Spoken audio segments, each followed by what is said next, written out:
Kravets. If you have not followed his Triple H horse racing podcast, you're missing out. It's one of the best podcasts in the country.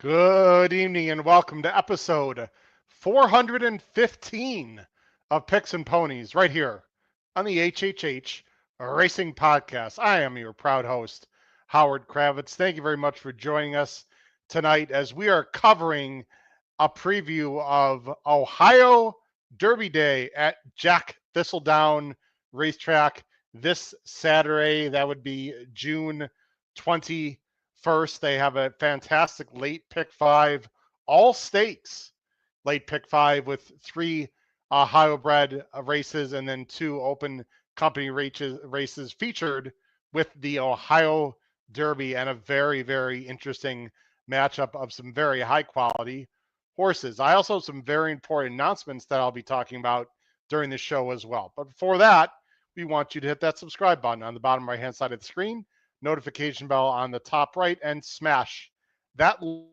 like button below the video on YouTube. We would greatly appreciate it. That's going to bring like-minded horse players to the HHH Racing Podcast. You can listen to us on Apple Podcasts, Spotify, and Anchor. Fantastic tip sheet. Look below the video player for information on our Saturday-only Power Picks tip sheet. And coming up next week, or in the next week or two, we're going to start promoting our special Power Pick tip sheets for Saratoga only and Del Mar only, because it's that time of year. We are only less than a month, weeks away from the start of the official Saratoga meet. Of course, they've already raced there for the Belmont, and they have a special 4th of July weekend sort of cards coming up, but their official meeting starts, I believe it's going to be July 9th or 10th or so. And then, of course, Del Mar starts the week after that. And we have special Power Pick tip sheets, very inexpensive, very profitable, just for Del Mar and just for Saratoga. For those of you that are interested, we will be talking about that starting next week. All that information will be available on our website right there, hhhracingpodcast.com, as you can see on the bottom of the screen. I'd also like to mention our great sponsors, the Adelphi Racing Club out of New York. Matt Cuter is the managing partner. You can reach their website at adelphiracing.com, and Matt's email, the racing manager, is matt@adelphiracing.com. One word. They've got some very exciting runners in their stable, including some that yours truly owns. Their star of their stable, I would say, is Pandagate, last year's 3-year-old New York bred champion, who will be back this summer, I believe, late in the Saratoga meet. But Adelphi, of course, does a great job. I can't say enough good things about Adelphi. In terms of my co-host tonight, as you see in the description, Pete and Paul have the week off. They are busy doing several things, but in their place, I'm going to have Ryan Anderson. Very excited to have Ryan Anderson coming on in just a little bit, our co-host from Pacific Horse Players. He also does a fantastic job with the Gallop Out and works for ABR, does a whole bunch of things. He will be my guest tonight, coming on very shortly. But before I do that, I do want to bring up a very important announcement while I'm waiting for Ryan to come on. You see it on the bottom of the screen. I'm very excited and happy to announce that a week from this Saturday, we're going to have a live podcast here on the HHH Racing Network for Stephen Foster Day at Churchill Downs. Time to be determined. It'll be about 4 to 6:15 Eastern, approximately around there. I will be at Churchill Downs in person, trackside. I'll be interviewing trainers and jockeys, hopefully before and after the race. It's going to be very exciting. We're going to have some fantastic co-hosts. We got at least 4 of our co-hosts going to be on the podcast, along with Matt Miller is going to be there as well. So, look, it's going to be very, very exciting. Just checking my text. Okay, no problem. Ryan will be here in just a little bit. But again, Matt Miller is going to be joining us a week from Saturday. We got a bunch of our co-hosts. Kyle Roscoe, host of Bet and Boozin', will be the host of the show. And again, I will be trackside at Churchill Downs hopefully to bring some trainers and jockeys on before or after the races, etc. to talk for Stephen Foster Day card. If you don't know about Stephen Foster, it's a $1 million handicap race for the older males. It's one of the bigger older male races for the entire year. And there's also, I think Torpedo Anna is going to be running in the Fleur de Lis. It's just going to be an unbelievable day of racing at Churchill Downs on June 28th, a week from Saturday. So please make sure you join us for that. Again, we're going to have a live podcast on that Saturday, and I will be there in person. Okay. Ryan will be coming on very shortly, but I'm going to go ahead and start our handicapping while we wait for Ryan to come on. Again, we are covering the late pick 5 at Thistle Downs, a track we don't usually cover too often, but they've got a big Kentucky Derby Day, or sorry, Ohio Derby Day. I'm sure they think of it as their Kentucky Derby, and we're going to be going through their late pick 5s. So let me go ahead and bring on screen right now the PPs, and I'll just go solo. We're going to go old school, the way that it used to be way back when it was just me. But again, please stick around. We're going to have Ryan Anderson coming on very soon. But let's go ahead and start our analysis of the late pick 5 Saturday for Ohio Derby Day. Actually, before we do that, let's go ahead and look in the chat here who we've got. We've got, let me see, starting from the top. We got Terry. Terry's always here from St. Louis. What's up, Terry? We have James is here. I'm in for HHH. What's up, James? Dr. K, John Kidzerski from Florida. What's up, John? How you doing? Matt Miller is here. Hello, Matt. I'll be talking to you and seeing you a little bit later. Ed Burke is going to be in Cleveland for the races on Saturday. Very good. Ed, good luck. Hopefully, we're going to find some winners for you. Ralph Conti's here, back-to-back home runs. Awesome. I'm sure that's assuming he's talking about a baseball team, perhaps. Let's see. Katie is here. Who else is here? Here's Ryan. Ryan, sorry for running late. Was supposed to get my car, and they did not fix the issue. I cannot currently drive it home. Well, that's a problem. So Ryan will be on when he can come on. Everyone's got some issues tonight. That's quite all right. Let's see here. Ralph, no Italian. Nope, no Italian. Sorry. Pete and Paul, they ditched me, Ralph.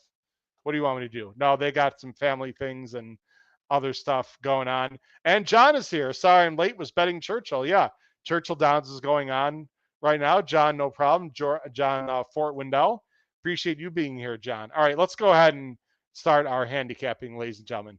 The late pick 5 at Thistledown, Ohio, starts in race 8 at 3:18 Eastern. They start with 3 state-bred races, then 2 open company. The first one is the George Lewis Memorial. This is a 1 mile and 16th event for the Ohio breds, older males. $75,000 is the purse. Big field of 12 with the morning line favorite, the number 12, Villain. Tim Ham has got, 2 in the race there. He's also got the number 11, Shadowy. Jose Ortiz, note that. Jose Ortiz in the ride is one of the big name riders on the day in Ohio. Let's go ahead and go right to the PPs right now. Let me make this a little bigger for everyone.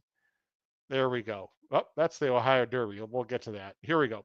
Let me get our picks on the screen right now. Again, if you're joining us, Ryan Anderson will be my co-host. Will be on shortly. You'll see our picks. I'm going 4, 12, 7, and Ryan is going 4, 5, 11. So we're both going to go with the 4, Big Truck. This is an honest 7-year-old by Bird Run out of a Minister's Wildcat mare. This horse is 22 out of 41, first and second, with almost $445,000 in career earnings. Because they are going 2 turns in this race, they're going a mile on the 16th. I think it's important for a horse to have 2-turn form in here. And there are not a lot of horses that have 2-turn form. There's a lot of stretch out sprinters here on the inside, but the 4 can definitely get the distance and wants the distance, I believe. Ran well last time, barely won with by a nose, 60 cents to the dollar. It's his 3rd time off the form cycle. I think he's going to run a big race. There's plenty of speed to set it up for this potential closer here as I go to time form and I show the pace scenario. Let me go there. They've got it as a fast pace in this race, potential fast pace with the 8 and 11 out front. You see the 4 more towards the back of the pack. I think that's where this 7-year-old wants to be. I'm expecting a nice late run, as is Ryan, on the number 4 big truck who will be rolling late. I'm going with the 12 in second at the bottom of the screen. This is Villain, again, for Tim Ham. This is only a 4-year-old. Ran very well on turf last time.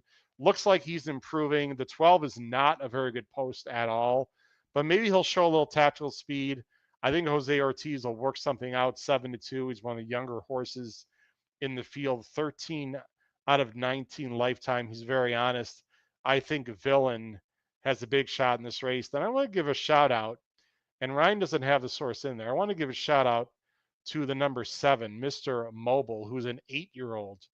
I'm not usually a fan of 8-year-olds, but I think this one wants the distance. You see, he's been a very honest horse. I think he's improving, and I know it's hard to say, wait, he's improving. He's an 8-year-old. Like, I get all that, but I think he's improving at the right time, and I believe that he's going to run well here. I don't think he's going to win. He's got 340,000 in the bank. He's just one of those honest older horses that knows how to run well. And I think he probably needed a break at the end of the year. It took him a little bit while to get going, which is really not surprising. Only lost a head to Big Truck last time in a 50 claimer that was set up mainly for these horses. So Mr. Mobile, an 8-year-old, the number 7, I think has a shot in this race also. I'm going to go 4, 12, 7. Ryan is going 4, 5, 11 to kick off the late pick 5 Saturday at Thistledown. Let's go ahead to the next race in the sequence. The next race is race 9. This is the Daniel Stearns Cleveland Gold Cup Stakes. They're going a mile and an eighth, $75,000. This is restricted 3-year-olds. This is truly their Ohio Derby. When I mean that, I mean this is the best Ohio bred 3-year-olds. It's a compact field of 8 with the morning line favorite number 1, Fortissimo, for Tim Ham, who could have a big day. Jose Ortiz again, but this time instead of the 12 hole, they have the rail. Let's see where we're going here. And I am going 7-1-4, and Ryan is going 1-7-4. So I am going with a filly. There's only one filly in this race facing a bunch of geldings. I think the number 7 here, a filly, is quite interesting. Let's look at the number 7 in race 9, the Cleveland Gold Cup for 3-year-olds. The number 7 is Low Bug, 6-1 morning line. This is a filly. However, this is a good filly. She's been in the money 8 out of 11 times. This is a filly by More Spirit of a Maria's Mon mare. So distance expected to be good. She's been the distance only twice in her career. Finished a good 4th against females, and then again last time against females. Was involved in a very hot pace for the level and still won. Her best effort by far. That was only about 2 weeks ago, so I'm slightly concerned about that. But she's in very good form. She wants the distance. She doesn't have the lead. She's tactical, and I think the number 7, Low Bug, at a price is interesting to possibly upset the favorite. Now, the favorite's going to take a lot of money, as he should. The number 1, Fortissimo's got the connections by Take Charge Indy out of a FedBiz mare. I would assume this one's going to be the favorite, but I guess my question is why? I mean, he's run once at the distance as a 2-year-old for the 2-year-old juvenile Ohio bred horses and finished 3rd against Super Wolf and Ed's Reward. And let's see, finished 2nd last time in a turf race. I don't know. I mean, I suppose he's the horse to beat. He's got the rail. He could certainly improve, but I don't think he's any cinch at all. And at 2-1, I mean, do you really want to take this horse at 2-1? Not me, especially. I don't know. We'll see about Fortissimo. Again, I'm sure he'll be the favorite, but I don't think he has to win at all. Jose Ortiz is going to take a lot of money. And perfect time to talk about Fortissimo because there's a gentleman that's about ready to come on that picked Fortissimo on top. Let's bring him right now. Apparently, car issues are fixed from the West Coast. Mr. Ryan Anderson. Ryan, how's the car, my friend? Oh, it's most certainly not fixed. No, I had to call an Uber. It was a mess. Anyway, windshield being broken is, I guess, a bit of a major issue because you can't see whenever you're driving. So they got to fix that. Somehow that got lost in translation, but no matter. Fortissimo, I did join at the right time. I was happy I was able to watch the show the entire way here. No, I thought this one made a lot of sense. Obviously, Jose Ortiz is aboard. That's a name that's going to be probably pretty common throughout the show, as he's definitely the biggest name jockey that's out here, maybe up until the Ohio Derby. But this one has some nice two-turn form. I thought this one, as the 3-year-old, has come along pretty nicely. 2 for 2, obviously, at Thistledown, as you can see from the past performances, and wanted to give this one a really strong look. Definitely an A in any horizontals that I play. Dave Duncan agrees with you racing down when he's going with the 1 as well. I talked about the filly already, Ryan. I'm sort of glad you got you sort of believe in me also that, Low Bug, I know she's coming back in 2 weeks, but boy, she's in really good form right now. She wants distance. I'm not blown away with a lot of others. I'll take 6-1 on top for sure. Yeah, sure. I mean, she's one of the more consistent horses in the field. 5-time winner as a 3-year-old through 11 races. So, yeah, I certainly don't see why not. Obviously, was DQ'd last time, but I don't put much weight into that. Has already faced older a couple times. Obviously, goes against straight 3-year-olds here. But either way, I thought this one definitely deserved a strong chance, and she'd be good whether it's on fast ground or wet ground. And we also have the number. We both have the 4 and 3rd. There was an interesting turf race, the green carpet. I don't know if you had a chance to watch that replay. A lot of horses are coming out of there. They sort of came together at the end. This 4 is interesting because Music Jewel, 12-1, Ryan, I mean, couldn't lift a hoof in his first 2 races that were on dirt, including actually running in at Gulfstream Park. Only lost by 98 3/4 though. I love the fact that they got the 3/4 on there, Ryan. That's serious. Yeah, that is. How about that, dedication. everyone?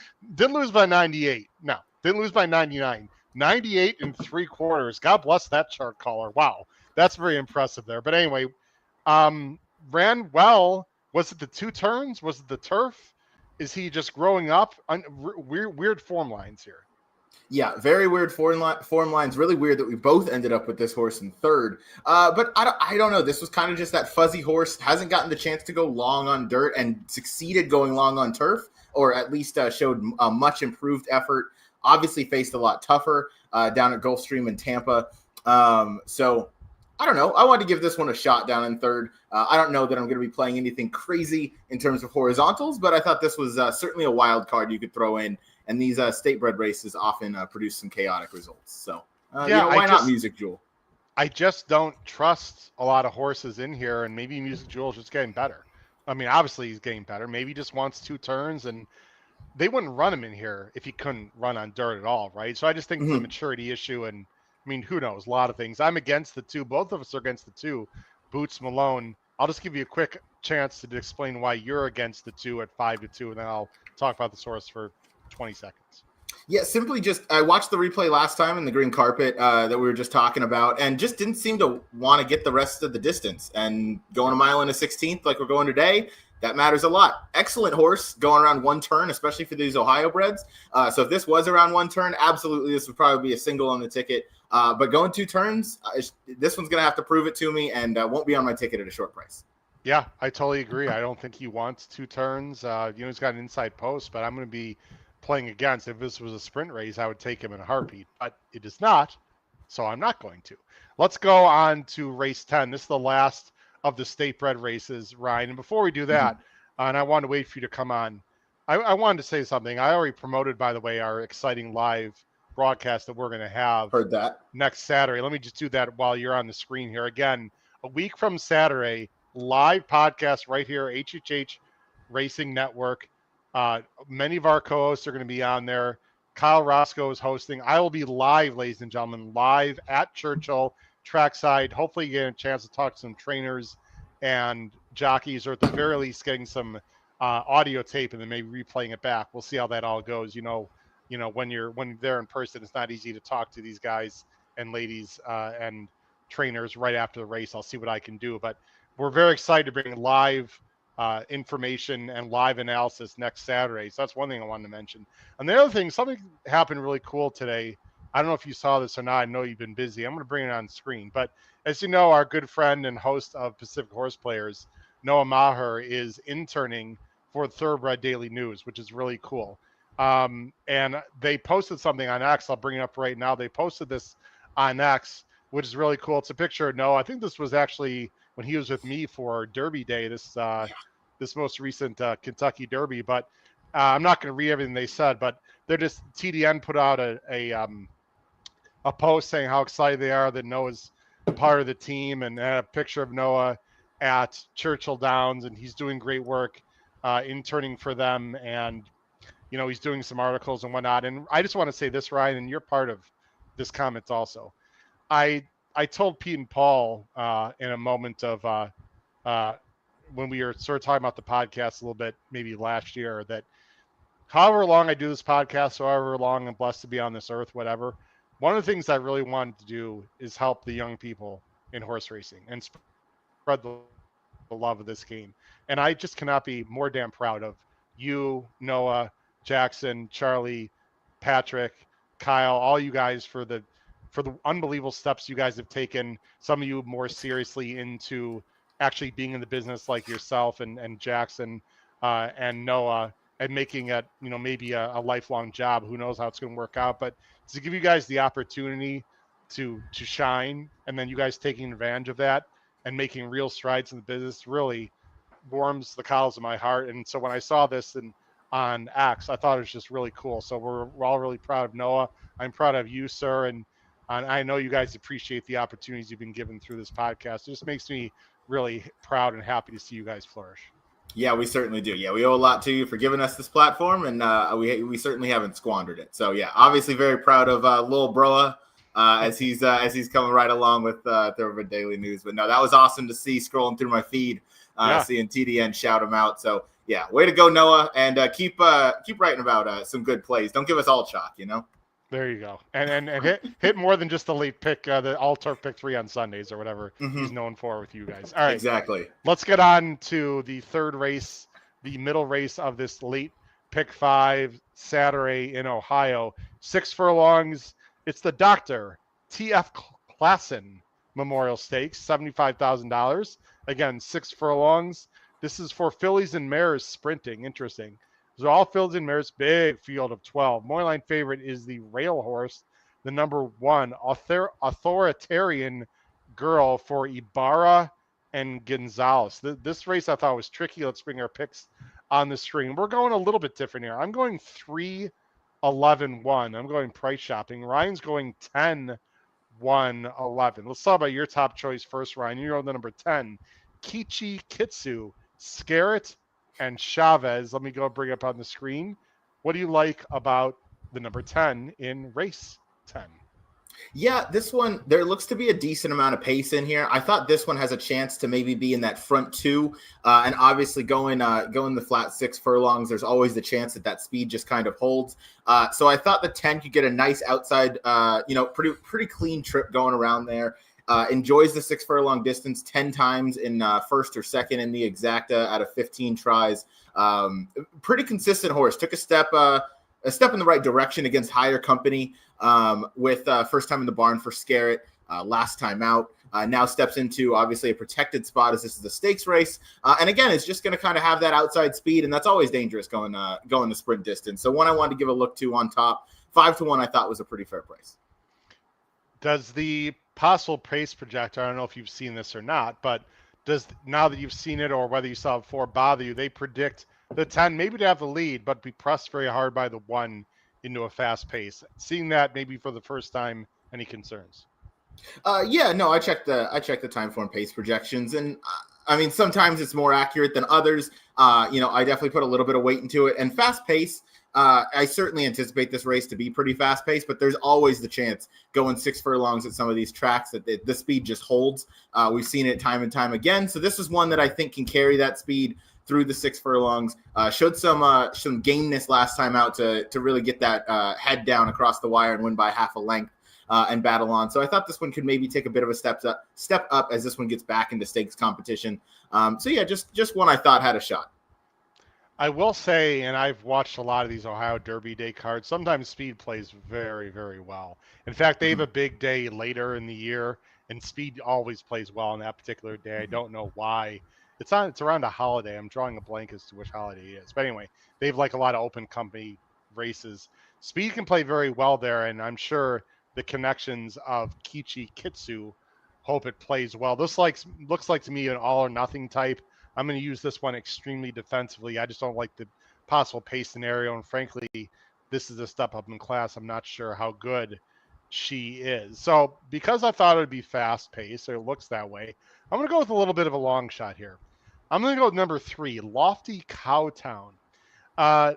Megan Fadlovich is a solid trainer. Nothing, she's not nothing special, but the 3 is 6 for 17 lifetime, and it's got plenty of figs that are good enough to win. And I'll tell you what I really do like about this horse a lot, Ryan. If you look carefully at her PP, she's been facing open company a lot.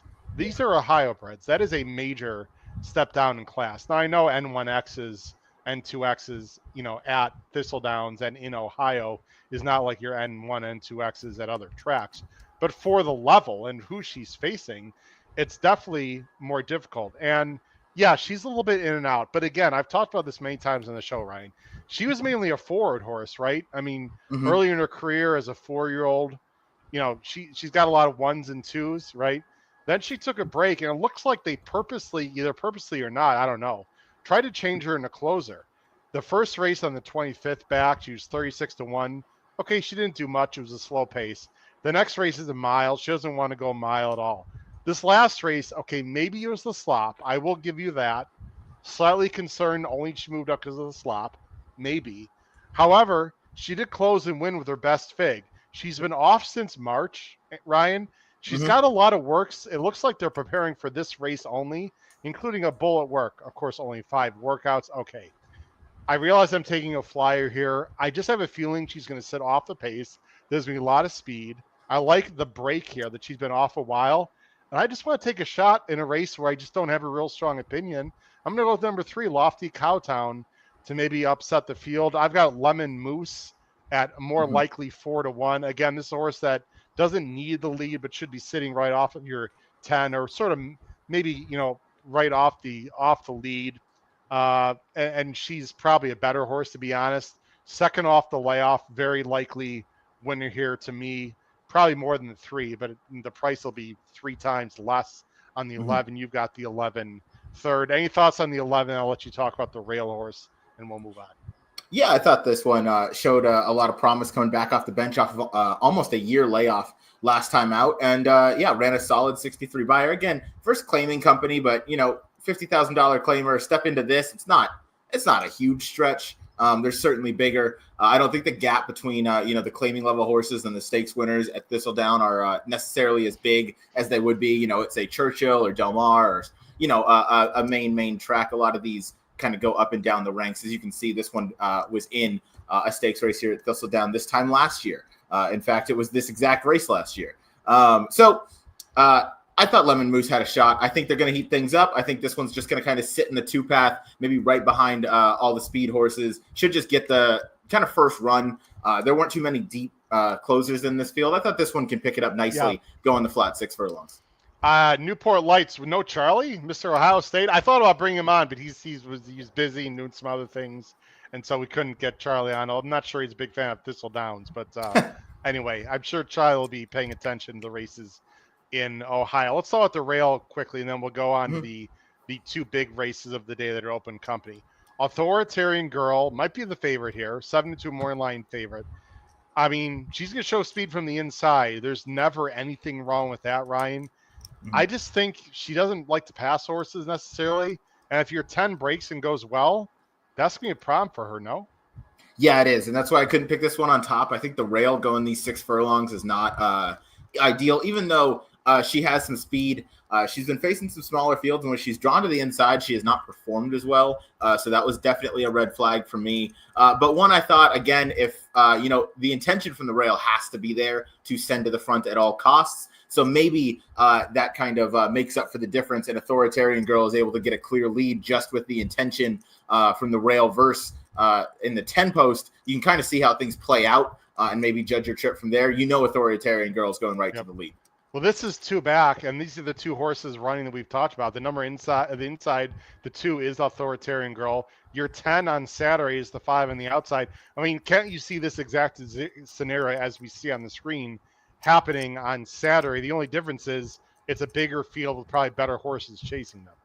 Exactly, but it could be a similar setup where I think these are the 2 fastest horses in the race, so it could very well be this and a bunch of horses, that are used to being on the lead in chase mode behind them. And yeah, I mean, they drew similarly this time to where the Kitsu is going to be to the outside again of Authoritarian Girl, and it could very well look a result just like this one.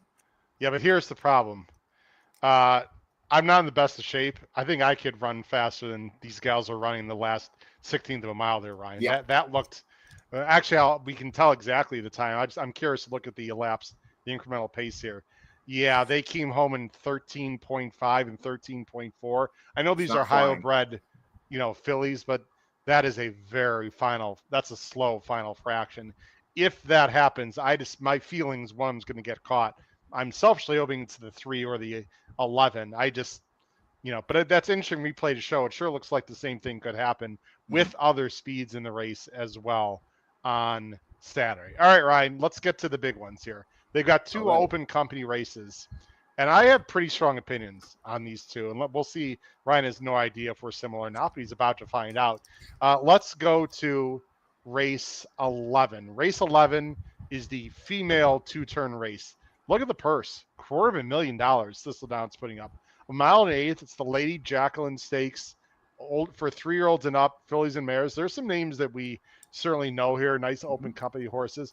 Morning favorite is Rudy Brisset, Jose Ortiz, planning to have a huge day in Cleveland on Saturday with Penies. Again, for Brisset, 9-5 morning line. Where's my ring? How about that, Ryan? West Coast, or former West Coast Flava for Peter Miller and Mikey Smith in Cleveland to ride this horse at 2-1. I'm assuming, Ryan's got to be going with the old West Coast host, right? Let's see. No. Ryan is going to go 7-4-6. We have the same 3. I'm going to go 4-7-6. I'm going to go with a Ron Moquette horse. Let's talk about your horse, Penies. Again, Brisset and Jose Ortiz is honest, will show speed. The question is, can she finish the job in this race? Because although she is very likable in this spot, she doesn't always get the job done on the lead, and she's going to be maybe 7-5 in this spot. Yeah, she could be a little short. That is the one concern, but I do think she drew really well compared to all the other runners in this field. I think that this field is just kind of that level of class relief that she needs. It's not really up there with the those top graded stakes or stakes horses around the country in the female filly and mare division. She's been fine the past 2. Candied is a good horse that she lost to last time. Obviously, that was by over 6 lengths. But I think any of those that finish in front of her would be similar on the morning line to what Penies is. So I just thought this one made a lot of sense. Again, Jose is here. Jose has the ride. It could just be he takes him to school going around there. Obviously, Mikey Smith is going to be tough to take to school as he's been around the block a few times. But I think we can get to Where's My Ring in just a second. I just think Penies is going to be really well met in this spot. She should just be stalking the speed and should get the job done unless she is on the lead. Ryan, you got some guts, my friend, because you're going with some horses into fast paces. So I hope your horses break well and hope speed is playing well. I think the 7 is logical also.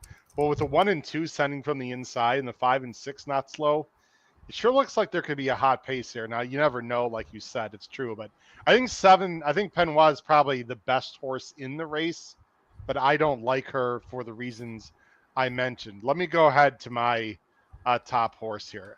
I think this race has a chance to fall apart a little bit. And I'm going to go with the number 4. Who do you have in second you like also? 9-2, In Just My Heels, Moquette, Evan Roman. Look, she's a bit inconsistent, but she does fire well in general when there's pace in front of her. She did win in a fast pace in an optional 62K non-winners of two at Oaklawn. Oaklawn, I wouldn't necessarily say is great for closers in general. Then she went to Churchill and the Shawnee, and that was just way too tough a spot. I will admit that she didn't really lift a hoof, but you know what? There wasn't a lot of closing going on in that race. She's worked actually, she hasn't worked since. That's a slight concern. Maybe it just wasn't her day. Now, when you look at the time form overall, which you know I like to look at, and we look at a lot more on picks and ponies, maybe than you guys do. Just pay attention to the far right side of the screen of the horses that are in contention. Here's in Just My Heels: 101, 106, 103, etc. Where's My Ring, who we're going to talk about here in just a minute. Really about the same, other than that 120, which sticks out like a sore thumb. Again, 103, 108, 99. And then you've got your horse on top, Penois, certainly better lately, 113, 111, 105, 109. So again, I don't think the 4 is really that far off. Okay, I will admit she's a little bit slower, but what I think she's going to make up in her slowness, perhaps, Ryan, is the fact that I think the race might fall apart. So that's sort of my logic there. If it doesn't fall apart, then the 4 is not going to win. But the 1 has got inside speed sprinting. The 2 is inside sprinting speed. The 3 is not slow. They're going, a mile and then an eighth? That's a long way. So I just have the feeling that it could set up for the 4, but she's going to have to run solid. Where's My Ring? Wow. This, I'll tell you what, I liked her last year. I've chased her this year a few times. It's just been wrong. I didn't think she was good at all in the Shawnee. I thought she was awful. And she was the favorite. I didn't like her that day, but I did like her a little bit in the Apple Blossom, finished second. She didn't finish second. I don't know what to make of this horse. I'm not sure a mile and eighth is really what she wants. She's coming back in 3 weeks, Ryan. This is a tricky horse for me. Yeah, I don't like this horse. I have this horse in third for the pure fact that she's just a more talented animal than everybody else in this field outside of the 4 and the 7. So I think she'll get third just by default. But this horse, I just don't have any confidence in whatsoever. That 103 buyer just sticks out like a sore thumb, which was like the 120 on the time form. Just hasn't really replicated that ever or even gotten close to it. No. I don't think this is going to be any example or any instance where she does replicate it. She can come from off the pace, so I think she'll be picking up some pieces. But I don't trust her to get anywhere in the exacta. I mean, there's no Royal Spas, there's no Gingins. There sure as hell aren't any Torpedo Annis or even Free Like a Girls for that matter. I don't know her running style. Like, she doesn't pass horses. She just seems very one-paced. Some people don't like Mike Smith these days. Like, I understand that. He's getting a little bit old, getting up there in age. I don't know. Is she the favorite? Or is I think Penois going to be the favorite. Penois the favorite. 9-5 versus 2-1. No. But I mean post-time favorite. Absolutely Penois. Sorry. Yeah. Absolutely Penois. Yeah, I think it is a 3-horse race, and it's weird, Ryan, because I just don't have a lot of confidence in any of these 3, to be very honest. I guess Penois is the best horse, but I don't know if she wants a mile and eighth, and it's going to be a grind fest late is my gut feel there in the Lady Jacqueline. I mean, I'd be surprised if someone doesn't win other than those 3, but would I be like completely shocked? I suppose not. If one of those 3 don't win, Ryan, it's going to completely blow up the pick 5. All right. It really is. Ohio Derby, always a fun race. We've seen some very good horses win this race. Horses coming from the Kentucky Derby. There's a lot of these Midwestern Derbies, Ryan, as you know. You got the West Virginia, Indiana, Ohio. Illinois Derby used to be earlier in the year. They didn't have it this year. That's a whole other story for another day. And they put up a lot of money. These are nice races for horses that are up and coming or just a notch below the top ones. This year's rendition is $500,000. They're going a mile and eighth. And we have some interesting horses here. It's a field of 10, highlighted by a horse I really liked in the Preakness who just didn't run well. The number 6, Clever, again, is back for Asmussen and Jose Ortiz, 9-5 morning line. You also got McAfee, another horse that, Ryan, if you follow picks and ponies and our tip sheet, I chased and liked a lot last time. and just got run down by Hill Road, but allowed me to win a NYRA contest by finishing second. So I was very happy with McAfee in that race. Johnny V, how about that? In for one mount, and it's for this one. On McAfee, you got Chunk. A lot of people are fans of Chunk and their connections. Ethan West 7-2 for Jareth Loveberry in the race. Mo Plex, a nice New York bred from the outside, 6-1. This is a very interesting race. So let's see what we're going to do here in the Ohio Derby. I am going. Look at this, Brian. Wow, we are both going with McAfee. I'm going 4-6-2. Ryan's going 4-10-2. Ryan, we're both going with, I won't say my boy, but a horse that I've liked actually the last two times he's run. And I'm going to stick with him. I'm going with McAfee, the number 4. So are you. I'm going to let you talk first. This is a talented, improving son of cloud computing out of the Uncle Mo mare. Tavas. Richard Dutro is the trainer. As I said, ran a career top last time against Hill Row, which actually some people thought would be a sneaky horse in the Belmont. Didn't quite work out that way. He had trouble in the Wood 2-back. I'm not going to show it again. It's one of the reasons why I liked him in the Peter Pan. I think he sits a great trip and he's got a big shot. What do you like about McAfee? 3-1 morning line.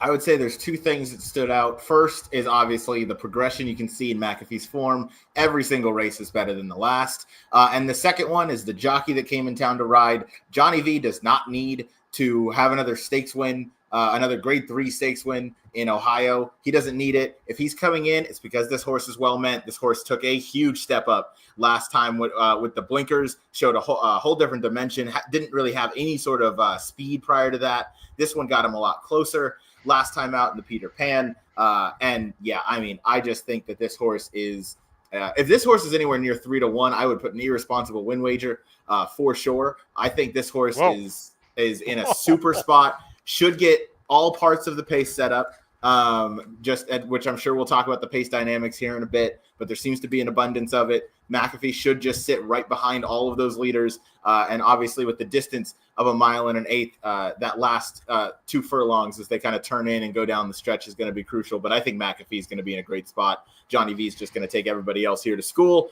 And that should be all she wrote. They've got Clever again in Moplex, again in a fast pace with a 9 right there. I'll tell you what, Ryan, this is going to be a fascinating day on Saturday. I know a lot of people don't bet Thistledowns a lot, and I get it. It's, it's a mid-level track at best. But when they have big stake days and you see a lot of red-coated or potential fast paces, that always gets my juices flowing, because if that develops, things can fall apart and you can get some prices. And so, if Charlie's going to listen to the show, he's a big fan of closers. Charlie and Pete Visco, for that matter, two guys who like closers. You might want to look into this card on Saturday. Not only for that reason, but Terry Frank in the chat said there's a BC qualifier Saturday, and Thistledowns, all 5 races are part of that qualifier. Terry, look into that 3 that I like a little bit, 10-1, to possibly upset the field. Katie's, by the way, going with the 6, Clever again, racing downwind. Dave Duncan's going to go with your 10, or actually that got the 10 in second. But yeah, I like McAfee for the same reasons you do. I think it's going to set up well. He's continuing to improve. How would the Bullet 46 work? 46-1 work at Churchill, and then 2 maintenance works after that. I'll tell you what I really like, and maybe this is completely silly, but I love the local work. Like Howard, he barely worked. I mean, but you know what? He worked. Here's my point, Ryan. He's been over the track, right? He's been there for several days now. He worked on June 17th, so he's been there for a full week. Yeah. I much prefer a horse to do that than to ship in like 40 hours before and right off the plane or right off the van. I like that. They're taking this race very, very seriously, black type thoroughbred. So I like the fact that he got a little spin around the track. Let's talk about Clever again. Me too. Let's talk about Clever again. This is my second choice. As you may remember, I like Clever again quite a bit in the Preakness. I made a big win bet on him. I guess it looks silly after the fact, but I'm not the only one, Ryan. A lot of people thought Clever again was very interesting, including our good friend Matt Bernier of NBC Sports. I did too, to be fair. I also liked him. Look, the pace was much faster than I thought it was going to be. I thought he was going to be loose. I didn't expect Gosker to be that close to the pace. They went 46-3 and 110 and change. at Pimlico, which can be a little bit of a weird surface. We all know what happened late in stretch. Okay, he lost by 30. Look, he was pulled up afterwards, right? So let's not get carried away with the 56 buyer and the losing by 30. If that incident doesn't happen, he probably gets an 80 buyer and loses by 12, right? I mean, whatever. He wasn't going to win. He didn't run well. My point is that fig is a little bit overblown because of the incident in the stretch. If Asterson is running him back relatively quickly with really nice works, they obviously think the horse is fine. To me, I would have him on top, but I'm worried about your horse you have in second and some outside speed. I think he's really good. I believe he's really good. Maybe he doesn't get a mile and eighth, and maybe he's going to get pressed. Those are my main concerns. Why do you have this horse absolutely nowhere? Is that you just don't trust him getting the distance? Is it, like I said, he might be pressed? You don't want to take a low price. You don't think he's that good? All the above? What do you think about this horse, Ryan?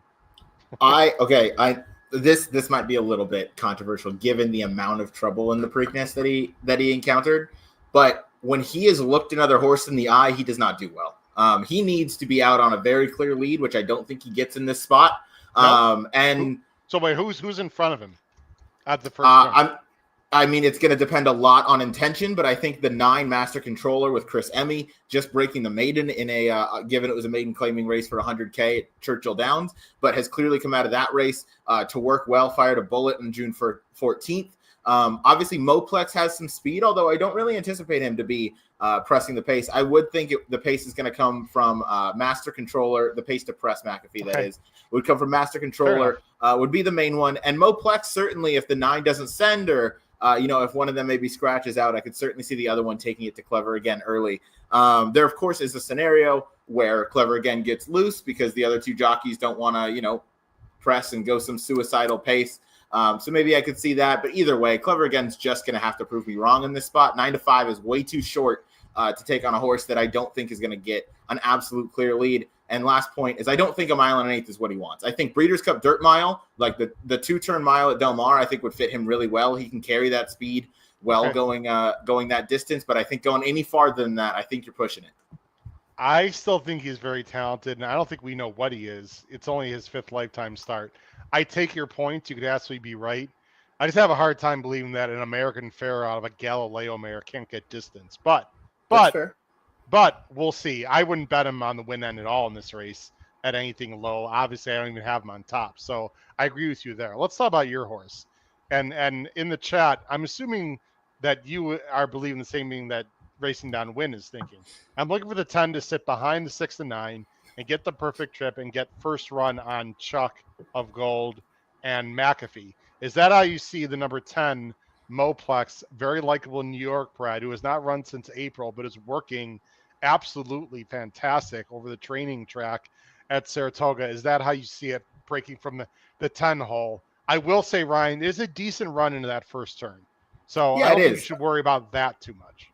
I'm certainly not worried about it. Great minds think alike. Myself and RDW are on the right page. I think the 10 does just sit right behind all the pace. I think the 10 gets the jump. I think Dave said it really well. I was looking forward to looking at this or betting this horse at Saratoga, where this one was a steward scratch on June 4th, which typically would cause some pause there for me. However, Moplex came back the next day on June 5th, fired a bullet going 4 furlongs and 47-2. All that shows me is that there was absolutely nothing wrong, and just maybe the horse just wasn't feeling it that day. And hey, we can't really blame a horse for that. So came back, fired two consecutive bullet works leading into this spot.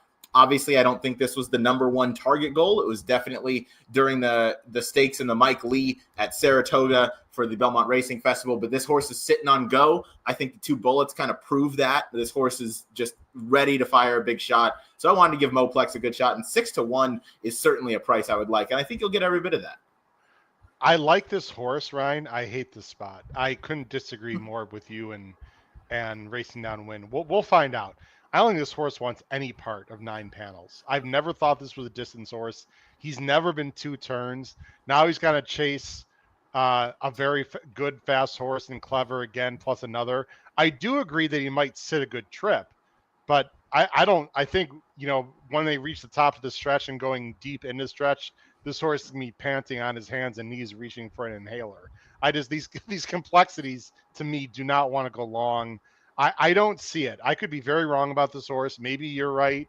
Maybe Dave Duncan is right. I just don't think this horse wants distance. And not only that, if it was a slow pace, I'd be like, okay.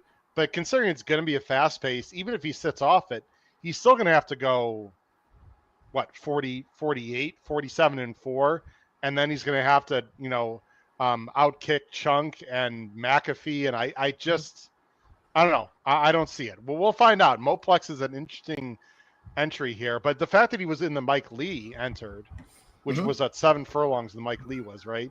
Yes. And now he wants to go a mile and eighth. I'd be much more interested, like John Fortenwell. Like, I don't have the 8 anywhere. And the 8 Curvino is cross-enter. But, like, a horse like Curvino, who I know wants distance, like, I'd be much more interested in him than I would be in Moplex, to be very honest with you. Let's talk about Chunk. Very likable horse. In the Derby, he was 29-1. We all know what happened in the Derby. I mean, it's always a tough race. He made a little bit of middle move, flattened out. I guess the question for me is, how good is Chunk really? I was not that impressed with his races in New Orleans. A lot of people think I'm crazy, and I was wrong. That's fine. He got really good inside trips on both, though, in Ridden Star and Louisiana Derby. Matitude got hurt, so we don't know what he would have done. I don't think the Louisiana Derby came back very well at all. He's a nice horse. He could win here. I just think he's going to be overbet, and I don't really know how talented he really is. That's my opinion. That's fair, but I look back to the Risen Star actually as his best race. Derby excused. That's fine. Louisiana Derby, you ran to a fast pace. I'm not really going to credit you for that, just because Tistastic also came from out of it. So they obviously the pace fell apart going the mile and 3/16. But in the Risen Star going the 9 furlongs, that pace held together really well as Magnitude went wire to wire, and that was a day that really, really favored speed at the fairgrounds, and the front runners were just running off the screen. Chunk of Gold made up significant ground to just lose, obviously, by almost 10 lengths to Magnitude, who was a runaway winner. Whoa. Yeah. Wait a minute. Just lose by 10? Come on now. Sometimes you just lose by 10. If you lose by a nose or you lose by 10 lengths, you still lost. He ran well, but he got second by default. Let's just call it like it is. But okay. Sure, he did. But we don't know what Magnitude is. Magnitude looks to be back on the work tab and will be back sometime this summer. So we'll see how he comes back. But either way, it was still an effort that you can kind of look up to. And I don't have this horse on top because, again, I think he's just going to need to prove that he is up to the caliber of these other racehorses that have kind of proved it. But I think a lot of it is just because of the breeding. I mean, he cost $2,500 at the sale. Amazing. He's at a preservationist for $5,000. So I think he's a little bit overlooked. But I mean, 7-2, little bit of a short price, but one I certainly think could get there. And he's going to set the right kind of trip coming from off the pace in a race where I believe there could be a lot of it. Well, if it falls apart, this is the horse you want. I just want to show time for him really quick. 115 that Louisiana Derby, but other than that, 104, 106. McAfee 114 last time against Hill Road, 108 before that. So McAfee is absolutely improving. Clever again, 106, 113, drop down again. Then 98 is questionable. I'm just going to leave it at that. And then I'm just showing the top horses here, just for people, just food for thought. People can do whatever they want. Moplex 112, 109 fits, but those are shorter distances. So again, people have to make their own decisions. Go ahead. For a point on complexity, this and his offspring, he is 23%, 9 for 33 with dirt routers. Obviously, pretty small sample size. However, a lot of those are one-turn miles, so I can't really count those as routes. So while you were talking about one of the other horses there, I was looking through the sire lines, and this is going to be the farthest a complexity will be going on the dirt. Well, I guess technically in the U.S., it'll be the farthest in the U.S. Shin Forever won a mile and 3/16 in the race in Maidan that Admire Daytona won and finished third in there. So not the worst third I've ever seen, but certainly Moplex is going to have to prove it. But you're going to get around 6-1. Yeah. So I think that is worth a bit of a gamble. By the way, that was Shin Forever. Just want to make sure people heard that correctly. Yeah, Shin Forever. Not the other. You said it correctly, but you sort of trailed off at the end of that first word. I don't want to get in trouble with our friends on YouTube. So anyway, last point, and then we'll close out the show. John Kaczynski wants to know about Master Controller underneath. Ryan, is he just going to set the pace, or could he actually stick around, in your opinion? I think he's going to be kind of the set the pace and tail off towards the end. I think there's just some other horses that are going to be coming and closing from off of it. So I don't know that number 9 Master Controller can round out the try. My bet on that would be the 8 Cugino for Peter Miller, Mike Smith. I think that's a horse that could get up to third as they get across the wire. Ryan, let's talk about our best bets here. You're going to go to race 11 to play straight double in the 2 major open company races. You're going Penois into McAfee, correct? Yeah, I am, and this will be part 1 of the best bet. Second part is just going to be a win bet on McAfee, and that I think I'll play a little bit harder. But this is just to get a little bit more value. You made a really good point on In Just My Heels, but I think Penoir is just going to sit the right kind of trip, and this is. Every time I look at the Ohio Derby day card and I play this late pick 5, it is always me trying to get too cute with these horses. Like, oh, there's a bunch of speed. This thing should fall apart. And then the speed just keeps carrying. And even when it's a horse where you have one that's good from coming off of it, one that's going to be on the pace, it always seems to be the one that's on the pace. That being said, I'm no expert at Thistledown, but I'm going to take a shot with Penoir into McAfee, who I really anticipate just being a better horse than everybody in there as he continues to improve. And I don't think we've quite seen his best. He just keeps getting better with age, as it seems. I think you made your points very well. I'm going to play a pick 3 starting in race 10, the last race. I'm going to go 1, 3, 5, 10, 11 with 4, 7. That's In Just My Heels and Penois, so closer and speed. And then again, closer and speed in the big one with McAfee and Clever. Again, I'm going, that sort of speed and closer angle there, and that's where I'm going. Ryan, usually we have Mr. Halloran here to give a rant. Do you have any final thoughts? And I have something short that I want to say. But before we do that, really quickly, since we have the most people watching, once again, we have a big live podcast a week from Saturday. Look at the bottom of the screen. A week from Saturday, I will be at Churchill Downs for Stephen Foster Day. We have a live podcast. Kyle Roscoe is going to be hosting. Many people are going to be on it. So please check us out on YouTube a week from this Saturday for Stephen Foster Day. And shout out to Noah Maher, who got a shout out from Thoroughbred Daily News. Noah is interning for them, and they gave him a shout out on X. Very, very cool to see our talent on the HHH Racing Podcast make it big time, so to speak. Ryan, any closing thoughts for you, and then I'll close out the show. No, not too many closing thoughts that I care to dive into. I just saw that the California Racing Board declined to have any northern racing at one of the fairs, which just seems to be par for the course. So I won't share any more thoughts on that. No more oxygen needs to be spent talking about how disappointing that is in California. Any closing thoughts for the Auto Service Center? Yeah. How do you miss a cracked windshield? I mean, how do we miss that? I took the car in for 2 things. You did one of the 2 things.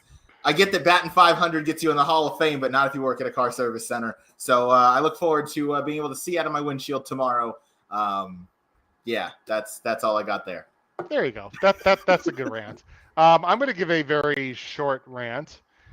There's something I don't understand. I don't understand this, okay? We can send people to the moon. We can try to send people to Mars, whatever. Why do we continually have problems in this country only, Ryan? This country only, getting photo finishes done quickly and accurately.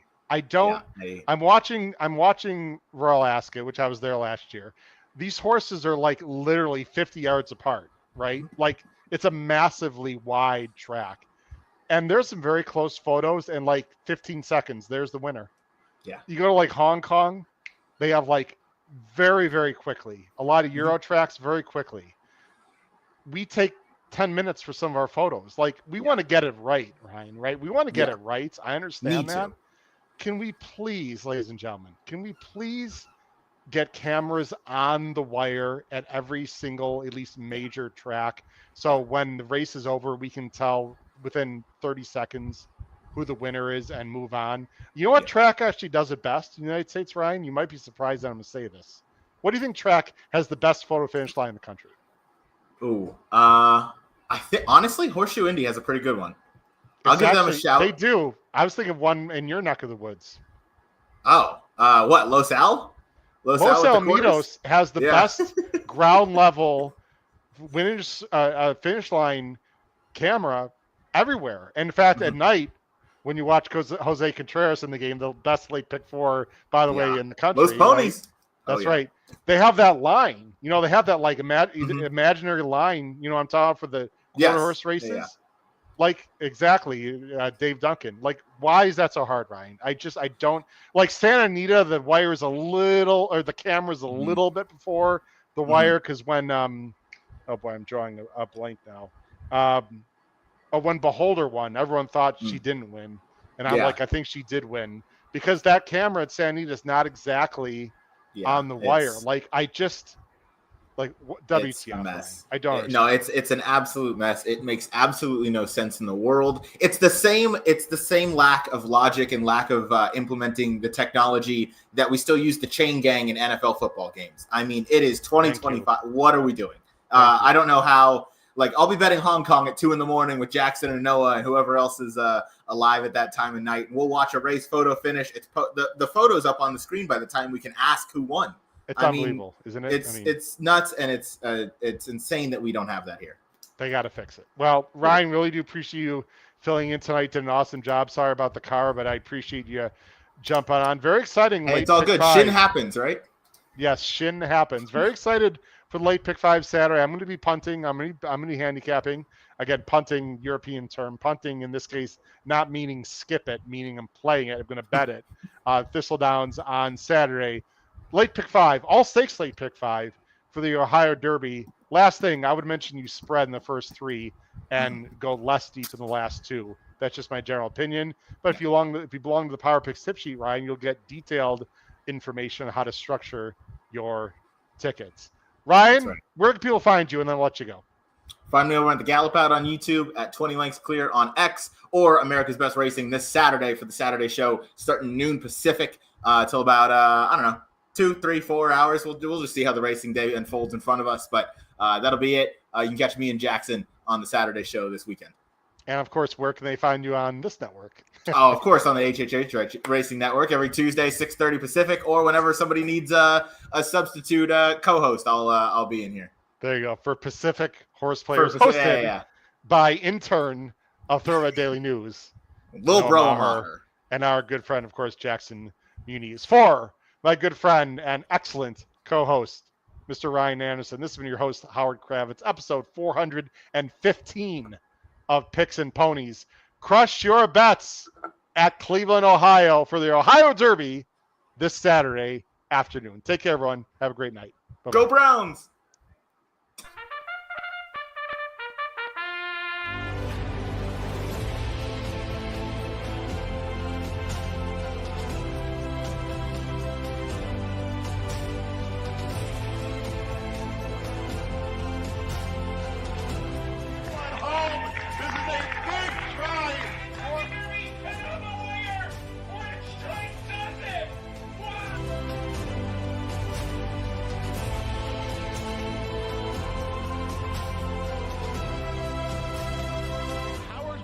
If you have not followed his Triple H horse racing podcast, you're missing out. It's one of the best podcasts in the country.